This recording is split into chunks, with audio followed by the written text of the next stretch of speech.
আজকে জগন্নাথের মুখের কাজটা কমপ্লিট করব।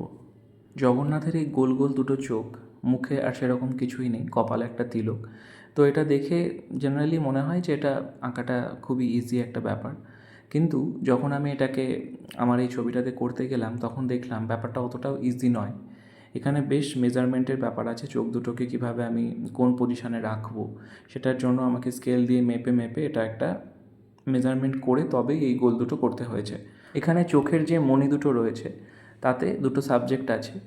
একটাতে আছে বিশ্বরূপ দর্শন নারায়ণের, আর একটাতে আছে রাম সীতা। সেটা খুব ছোট ছোট করে একদম মিনিয়েচার পেন্টিংয়ের মতো খুব সরু তুলি দিয়ে সেটাকে ফোটানো হয়েছে।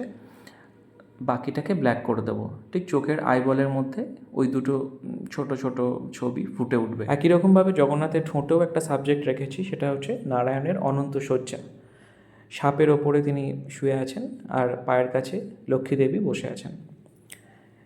আর নাকের যে দুলটা করা আছে ছোট্ট মতো, সেখানেও একটা ছোট্ট সাবজেক্ট আছে, এখানে ব্রহ্মাকে দেখানো। কপালের যে তিলকটা এঁকেছি সেটা কিছুটা বাইরের দিকে বেরিয়ে থাকবে, গোলের বাইরে, সেটা এখন বোঝা যাচ্ছে না।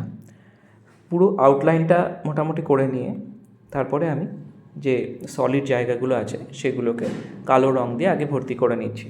আমি কালোর কাজটা আগে করেছি, তারপরে লালের কাজটা করব। কালো রংটা প্রথমে একবার দিয়ে নিচ্ছি, এটা শুকিয়ে গেলে আবার একবার অ্যাপ্লাই করব, তাহলে যে গাঢ় কালো রংটা সেইটা আসবে। লাল রঙের ক্ষেত্রেও তাই, একবার লাল রঙটা দিয়ে নিই, সেটা শুকিয়ে যাওয়ার পর আবার সেকেন্ড টাইম আমি অ্যাপ্লাই করব এখানে। ক্যানভাসের ক্ষেত্রে জেনারেলি 2বার বা 3বার রং অ্যাপ্লাই করতেই হয়, তার রঙের ঘনত্বটাকে সুন্দর করার জন্য, একটা সুন্দর তার লুকটা আনার জন্য 2-3বার কালার দিতেই হয় ক্যানভাসের ক্ষেত্রে। এই ছবিতে সবথেকে বেশি কালো রঙটারই ব্যবহার হয়েছে। পুরো ছবিটা আঁকা বেসিক্যালি কালো রং দিয়েই, শুধু ফাঁকা জায়গাগুলো কিছু কিছু অংশ বিভিন্ন কালার দিয়ে ভর্তি করেছি।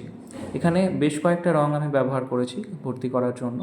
লাল রংটা তো আছেই, লালেরই দুটো শেড আমি ব্যবহার করেছি, একটা একটু অরেঞ্জ টাইপের যে লাল, আর একটা এমনি পিওর প্রাইমারি রেড।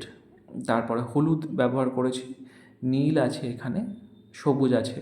পুরো ছবিটা যখন দেখাবো তখন সেটা বোঝা যাবে।